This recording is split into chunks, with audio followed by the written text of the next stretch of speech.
My name is Gadhoni Njenga, and I work with UNDP Mteniwa Kenya, which is a civil society facility of UNDP. This is a series of conversations, and today we are focusing on the issue of gender and inclusion, and specifically we're in the Western region. So over to my guests. Maybe I'll start with you, Betty. You can introduce yourself and the organization that you work with.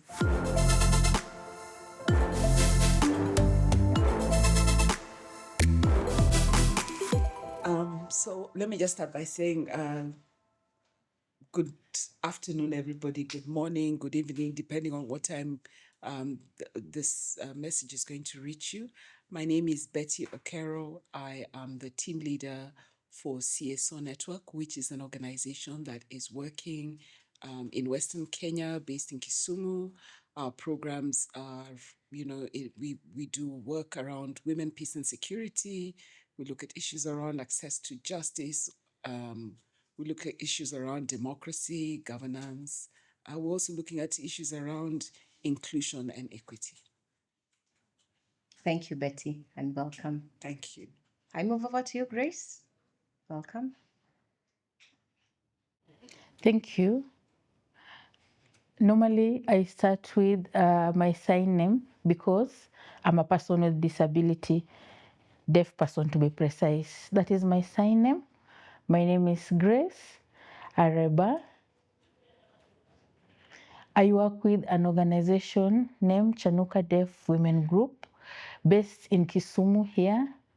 We focus on what specifically? Access to information on gender-based violence and SRHR for deaf women and girls, specifically in Kisumu County.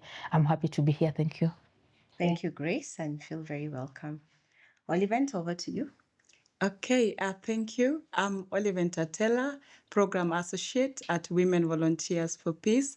This is a young-led women organization based in Kisumu, and it particularly supports at-risk girls who are young, between the age of 12 to 35.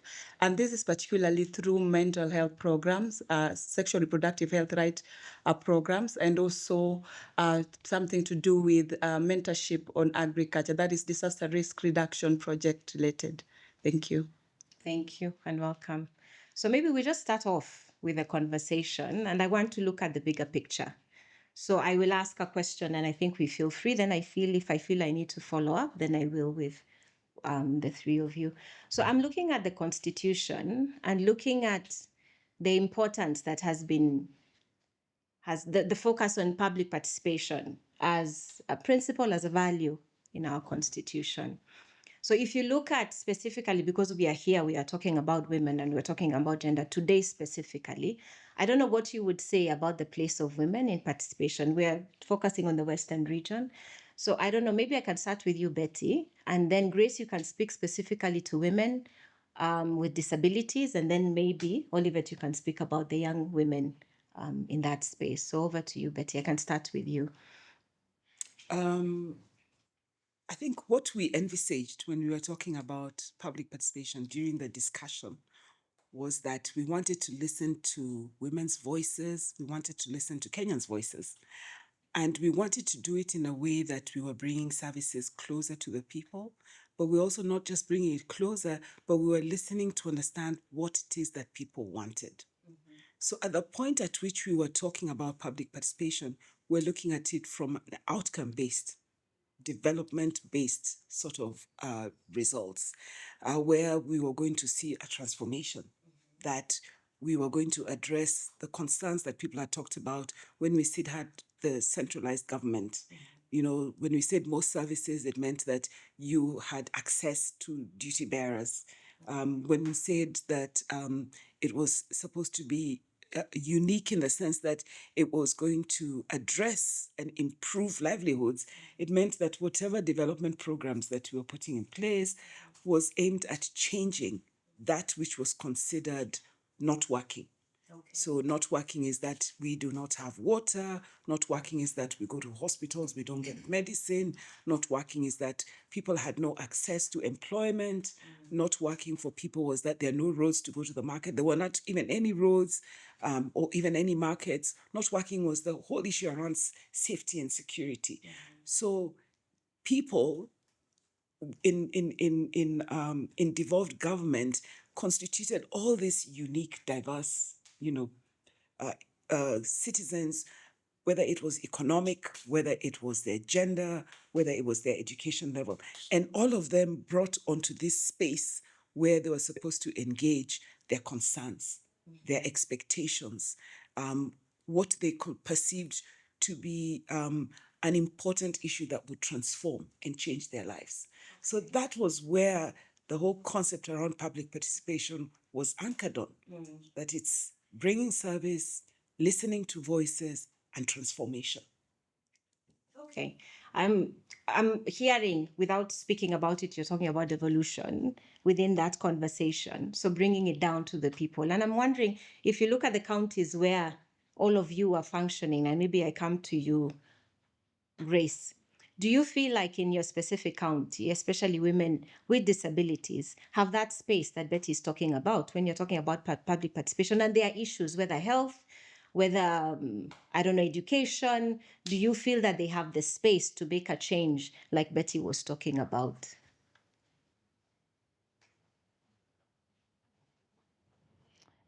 Thank you. I want to look at the 2010 Constitution of Kenya. It recognizes women with disability as the right holders and not dependents.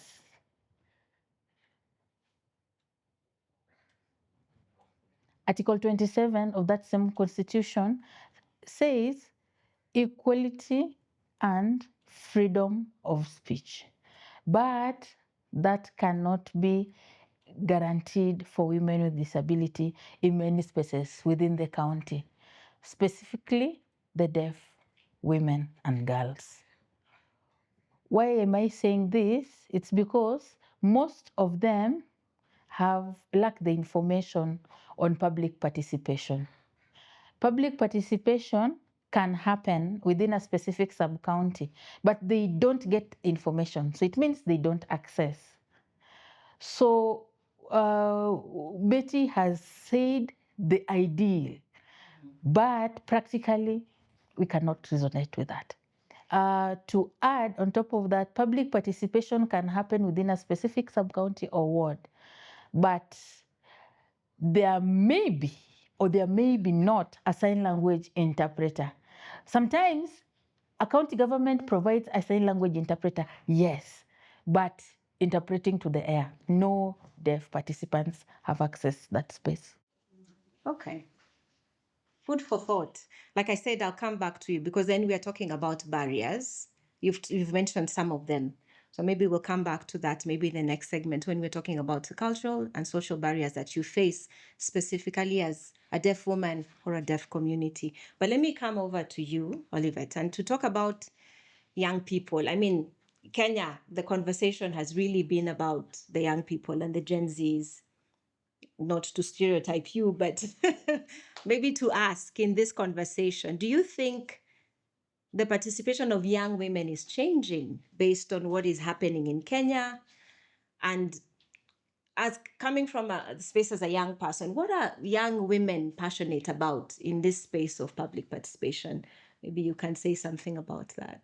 Okay, I would say that things have changed, and young people, including women and men, currently do attend the public participation, and they contribute to the annual development plan and also the CIDP. And you find that they give their contribution, and sometimes they follow to see that their contribution are also are made into the laws that are available or made available into implementation. So I would say they have been participating. However, there are gaps because you find not all of them attending, but with the organization also available, they normally send representatives from the organization who are youths. And this, you find that a lot of them contribute to those particular discussions when it comes to public participation. And one thing you asked about areas of interest, and one thing is economic empowerment, I would say, because some of the youth would rather prefer discussion around business, around job opportunities. And another thing that also is coming up is also the gender-based violence, and also teen pregnancy, because those are things that are prevalent within, I would say, Kisumu, but also other sub-counties or counties in general, that a bit of women, a lot of women discuss, because it's directly also impact on their life. Another thing that is also coming up is also on mental health. If you check a lot of youths currently, the discussion that is virtual and also physical are directed towards mental health. And then they see that all the youths, and including men and also women, are also supported in terms of their psychological well-being. Yeah. Interesting. I don't know. I would be interested to know, Betty, what you think about the idea of the mental perspective, because it's something that has really come up. But anyway, so that we don't move away from the subject of conversation, maybe if we speak about barriers, and we are very specific about grace and persons with disabilities or women with disabilities, I think we're very specific and the youth. If you were to speak generally about women, and in this county specifically, what are some of the barriers that make it very difficult for them? First, are there barriers? I'm making an assumption which may not be correct, but what are some of those barriers that make their participation difficult or make it very difficult for them to participate? I think for me, the first thing is how public participation has been made a sort of tick the box. Okay. Okay. All right. And so for that particular reason, Grace is saying yes. okay, the design of public participation is also changing. Okay. There's this thing about, if you're not welcome to the table, create your own table. Yes. If you do not have a chair, get your own chair, stool, or whatever, or bench. And what we are seeing, and I'd just like to pick up from what Olivent said, young people socialized and mobilized on social media in a way that people actually came to their space to engage with them. I think you can remember that famous, why don't we have a Twitter conversation? That was young people's space, and people were coming because they were there. And we have seen an amazing presence of young people in politics or in development, in accountability, and that's good.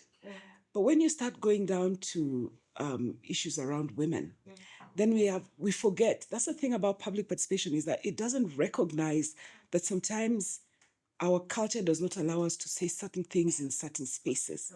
So how do you create a space where women can actually talk about what sort of development they're interested in without having to humiliate or embarrass themselves because of people who they have to share that space with? Okay. So that's one of the things that you then find, that's how you get civil society organizations creating space to engage around a sexual and gender-based violence policy, because you're talking specifically to women or you're going to talk to children. That space becomes safe. And that space is considered a public participation space. And remember, what public participation was supposed to do is that you are holding the views of people in a way that you respected what it is that they're saying. And I think that principle of value must cut across in every single session or space we organize, where we're telling people to come, let's participate. As I'm talking to you and I'm telling you what my issues are, how are you taking all of that and escalating it to a space where I would have wanted to have gone, but I can't. And because we made public participation more perfunctory than anything else, and we have focused public participation on only the budgets, or if we want to pass a bill, we must make sure that we've got a participants list and all. Yeah. It takes away the importance of even why we were engaging in that conversation. Perhaps that speaks to, when you talk about barrier, that you participate in this whole process, but you don't implement what people are saying. Which means that right from the beginning, the public participation space that was created was not about changing. It was really just about giving the impression that I'm interested and that I care. But at the end of the day, if it doesn't translate into what we said we wanted to change, then I think that is what we call a disingenuous process. So we're always having the conversation about the way in Kenya we have amazing laws, we have amazing legislation, but how to translate that legislation into results at the end of the day, and I think that's what you're speaking to. I don't know how that works. I know it has worked, and we'll have some examples, I think, from Olivent and maybe from Grace and also from you about very specific examples where that has worked. But I think what you're saying is true in the sense that for now we are still ticking boxes because it is a requirement. So how do you get to the point where then that change is made, and how do you have evidence of that change as well? I don't know if you have the same feeling for women with disabilities, Grace, or what would be your thoughts on this as far as women with disabilities are concerned?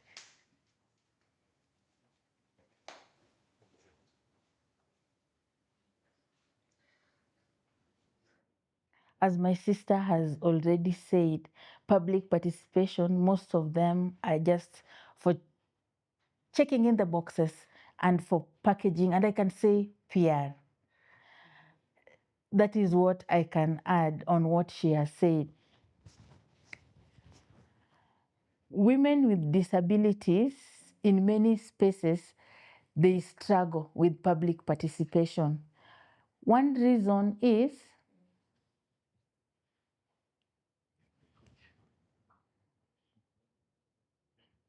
patriarchal systems. What does it focus on? The men and the decision makers at the table, as opposed to women with disability, where the community normally sees them as ableism. They cannot do anything. They cannot make decisions the way a man makes decisions. So persons with disability suffers, and especially deaf women and girls.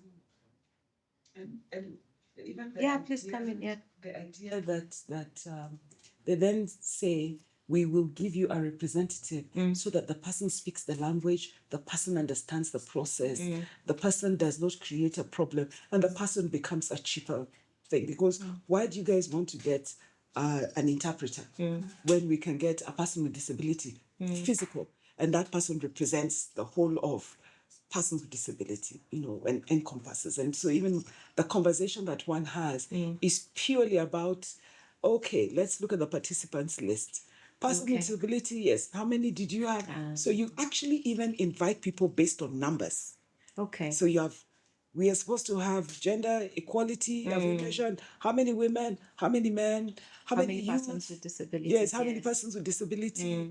And so you look at that form and you're like, oh my God, we were very well represented. And that has become an unfortunate outcome. The form clearly shows that persons with disability were there, but sometimes in reality they were not even there. Then you can find an interpreter who is busy interpreting, but a deaf person was not invited to the space. I remember when we were having conversations about development of the public participation bill, which is a national bill, and there was a question about representation. Because the argument is that, and I will come back to you, we cannot afford to have everybody speak, okay? It's too expensive. So the question was about, is it about representation? But if you're having, it's a conversation. If you're having representation, what representation is adequate? So for example, if I'm coming to Kisumu County has how many people? Olivent, how many people? About 1.something million. Okay. So I'm doing, legislation on issues around gender. I can't have everybody sitting to give comments. So the idea is we have participation that is representative. So the question is, who sits on that table? But for me, that's not even an issue. The issue is when you're talking about development, the issue of cost is planned for. And what is this that is expensive? Stop taking people to hotels. We have got spaces in communities, and Makweni has shown us that you can have meetings under the tree. So the issue of cost is just a rubbish excuse that people want to use. It's not expensive to engage with people. And remember that these are structures that have even devolved their management down. Yes. And once you put in place a system where people engage, it stops becoming expensive because people know that every other so often we shall sit and talk. So cost is just, and it's really just even when you just look at how we deal with public participation in this country, and we go back to Gen Z, the reason why they went into a street was because they found that the street was where they could participate. Because even protest is a form of participation. And they went to the streets and made noise. And the thing was pulled out, only for it to come back. And somebody bragged the other day that they broke it up into 4 different parts and passed it, which tells you what? That even at the highest level, participation is not what we think participation is. And that the understanding, or the different understanding between what citizens consider as participation and what the state consider as participation is something we first of all need to merge, so that we will continue to say it isn't, and they'll say, but we did. Yeah, that's true. No, I mean, I would like to hear, and we don't have a lot of time, so maybe just over to you very quickly. She's spoken about the informality of public participation, and the youth have taught us that. I mean, what she's talked about, going on the streets and creating new spaces. I mean, we knew you have to go to a public baraza, you have to go to a, like she's saying, very expensive hotels to do public participation. But we have been shown by young people that it doesn't have to follow a certain path. Or I don't know, what would be your thoughts on that, and how young people, especially young women, are engaging?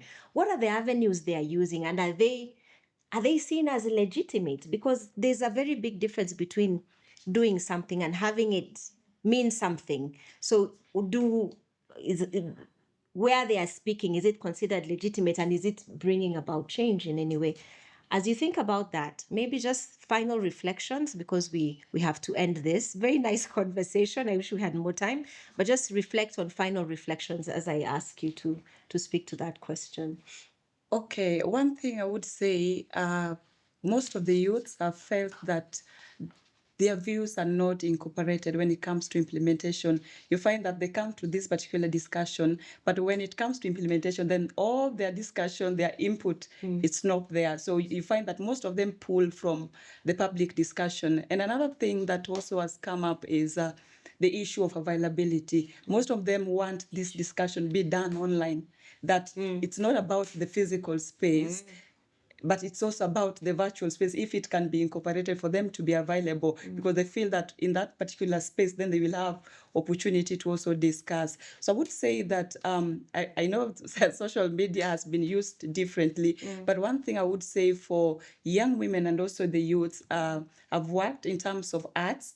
Okay. When it comes to this, an International Day of Poetry, yeah, in Kisumu, I got an opportunity to attend that poetry, and it was about a discussion of sexual reproductive health rights. It was about policy, and people, through music, through arts, through poetry, they were able to bring out the issues of conflict, and they were able to see how that plays out in arts. And another thing is the media platform that we work through, that you find that if they cannot participate in the other one, then they're also able to bring out their views through the social media, the Facebook, Twitter, Instagram, and you find that those things, as much as they are small comments, but you might find that an organization picks it up, and through the government, then it's something that is worked out. Another thing is a lot of youths currently are also engaged in opening a different organizations, CBOs, NGOs, FBOs, that currently also work towards supporting this particular discussion when it comes to public participation. So I would say that a lot of empowerment is going on to support these people to incorporate in public participation. So young people calling you into their spaces to take advantage of these platforms that you're talking about, so that they can engage. Very quickly, final comments. I want to start with you, Grace. What is the hope for young women, women with disabilities, and women in general? Maybe because of your specific target group, you can speak to women with disabilities, and deaf women for that matter. What is the hope for them in this space of public participation, if you look at 10 years into the future?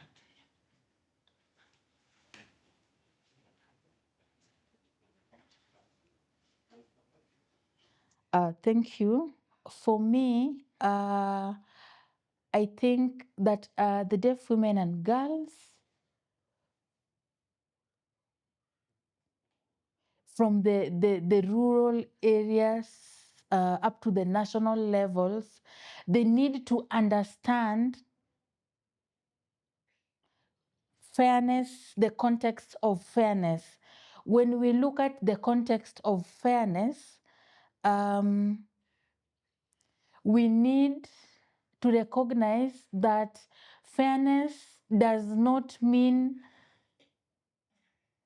handouts or giving everyone specific or same things, but it means giving each person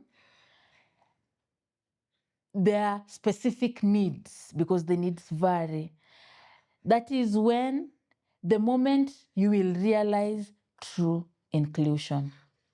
What do I mean? Public participation spaces should not assume that persons with disability are homogeneous like the other women without disability. They need to recognize that persons with disability must have spaces where they can access information and that they can have meaningful conversations in those spaces. That is my hope for the future.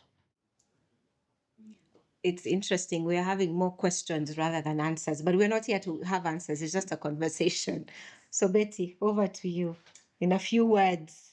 You can try. Okay, I'll try. So, first of all, for me, it's to say that public participation does not belong to the state. The concept like around that, yeah. public participation is that it's even if it's just 5 people coming together and they have a concern and they want to address it, the fact that you have these people engaging, that's a form of participation. True. So the first thing we have to do is to try and stop creating an impression that public participation is only the forte of the state. To box it in that. Exactly. The second bit is that the legitimacy of engagement in a space that we're calling where people have come together, its legitimacy is derived from how it's able to achieve that which people wanted to be able to address. Good. And that's very important. The third thing is that public participation can happen at different spaces, but it also means that sometimes it requires referrals. Okay. So you're not able to deal with it by yourself. Okay. So you can't deal with a referral. When we look at the way we engage in different spaces, then one recognizes that you have public participation at design level. You have public participation to monitor whether that which has been designed is working.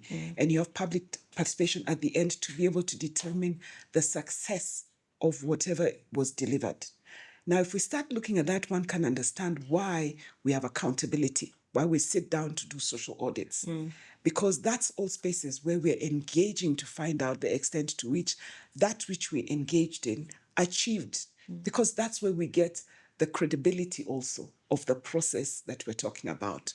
And finally, for me, citizens must recognize that participation is not designed and only controlled by what legislation has put in place. And that's the problem we have with the consistency to have bills and acts and policies and everything. We need to be able to understand that perhaps we have to legislate the process in terms of making sure people come into the space and less about the control. And we focus so much on the control to the point whereby we have lost its, the beauty of why people came together, but also just the beauty of why people needed to come together. And if we do that, then it becomes very easy to make sure that when you're inviting people, you literally invite the face of the people in your community. And I think we've lost that because we've tried to make it about money, which it isn't, but we've used that and citizens have accepted that. Yes. Citizens have got to say, no, this is not about money. This is about listening to my issues and trying to see the extent to which those issues can be addressed. When I say my, I don't mean singular. I mean my in plural. Yeah. Yes. Okay. Thank you. Thank you. Finally. Okay. It's not that because you're young, I'm always. It's just a coincidence. So maybe finally to you. It's fine. I was just thinking through, like, the time we were demonstrating concerning the financial bill, did we really sit down and understand the bill itself? So one thing I would say that a lot of us, sometimes we just hear from another person, but we don't sit down to really get into the laws and policies available. And we cannot contribute. If you don't have a point, then the public participation will join, but you will not make a contribution because you have no idea of the policies, you have no idea of the CIDP, what it says, and how you can contribute to it. So one thing I would suggest that our youths, we are able to read and understand the Constitution and the policies available for us to defend it, for us to know the gaps that are within the policies, because a lot of us, we don't read. We hear from somebody, oh, this is a challenge. Then we pick it from there, but we don't sit down and understand also the trends that are within. Like example, the 8 bills that were passed. How many of us have sat down to understand and to know how we can challenge them if they're not supporting what is going on, right? And another thing that has affected our participation is monetary allowance, because you find that public participation don't give allowance unless maybe an organization sends you to represent them. So I think we should also remove the aspect of us just getting money from all the activity that we attend to, because being in a public participation, you can give in your ideas as much as you are not going to be given some allowance by participation, but it will make a difference when it comes to the policies, and it will make a difference when it comes to the things that will be implemented in your community that will affect you directly or indirectly. Okay, I know you say that. But this one I have to say. I just want to say one thing. Yes, so the two things you've said that I think we have to be careful about. When you work with women in the community, they don't know. They'll come and tell you, I went to the market, it's too expensive, I can't. So what they're telling you is the tax that you're charging is punitive. Maybe we need to reduce it. And they will go and explain everything. Because when we start saying you must understand the law, we actually start locking people out. So that's one. The other bit for me is that the idea that if I do not know about the law, that I cannot engage, also means that we are also starting to tell people, because people are nervous about being made to look not very clever. Not very intelligent. So they will not come, right? The final thing, the reason why people are asking for money is because they've been engaging in this place and these spaces, and they're not able to see that which they asked for. So they call them a waste of time. And so for them to come, they've decided, since you guys are going to be making money, I suggest you and I both make money, even if I'm only making it once. But in places where public participation has worked, even if it is just in a ward, and you tell people there's going to be a meeting, because they were able to see the success out of that, they will not ask for money. In fact, they will be very punctual, because for them, they walk in and know that whatever they talk about matters. It is important. And that the people who are receiving their comments are serious about how they're able to achieve it. So let's just be cautious. Allow me. Because I think this is the heart of the conversation, but it doesn't stop here. Like I said, the conversations are going to continue. So I really want to say thank you for asking questions, because we didn't come up with answers today. Thank you for the reflections. Thank you for being here, and thank you for contributing to the conversation. It's been really, enlightening for all of us, I think, and we have points to reflect about. And our audience, this has been Public Participation Stories. Thank you for engaging with us. We look forward to the next episode, where we'll be engaging on institutions, still in the Western region, but how are partners on the ground and institutions making public participation work to the extent that it is, and what are some of the challenges that are coming up. So once again, to my guests, thank you very much, and everybody have a lovely evening. I've been your host, Gadoni Njenga. Thank you.